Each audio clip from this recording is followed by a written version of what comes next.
ദേ നമ്മളീ പോണതേ എല്ലാ ദേവീ ദേവന്മാരും ഒത്തുകൂടുന്ന ഒരു സ്ഥലത്തേക്കാണ്. ഈ ഒരു കവാടം കിടക്കുമ്പോൾ എല്ലാവർക്കും ഏതാണ് സ്ഥലം എന്ന് മനസ്സിലായിട്ടുണ്ടോ? ഇതപ്പൊ നന്നായി. ഇനി മനസ്സിലായില്ലേ ഏറ്റവും വലിയ പഞ്ചാരിമേളം നടക്കുന്ന സ്ഥലം?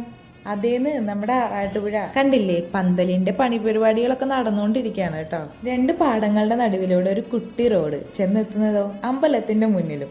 എന്താ രസം! പൂരത്തിന്റെ അന്ന് ഈ പാടത്തൊക്കെ ആനകൾ നിരക്കൂട്ടോ. പണ്ട് കാലത്ത് തൃശ്ശൂർ ജില്ലയിലെ തന്നെ വിവിധ ഭാഗങ്ങളിൽ നിന്നുള്ള ക്ഷേത്രത്തിൽ നിന്നും 108 ദേവന്മാര് ഒരിക്കൽ വന്നിട്ടുണ്ട് അത്രേ പൂരത്തിന്. എന്നാൽ ഇപ്പൊ അത്രയൊന്നും ഇല്ല. അത് ശരി, ഇങ്ങനെ സംസാരിച്ചു നിന്നാൽ എങ്ങനെയാ? പൂരം എന്താന്ന് അറിയണ്ടേ?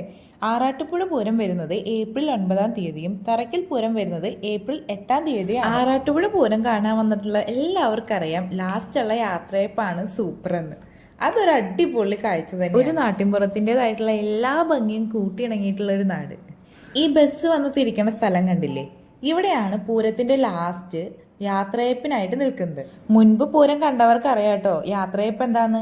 ശാസ്താവിനോട് ഊരകത്തമ്മ തിരുവടിയും ചേർപ്പും ഭഗവതിയും തൃപ്പയാർ തേവരും എല്ലാവരും കൂടി വന്നിട്ട് യാത്ര പറഞ്ഞിട്ട് പോണ ഒരു സംഭവമാണ്. അപ്പൊ ശരി, അടുത്ത കൊല്ലം കാണാൻ കേട്ടോ അതിന്റെ അർത്ഥം.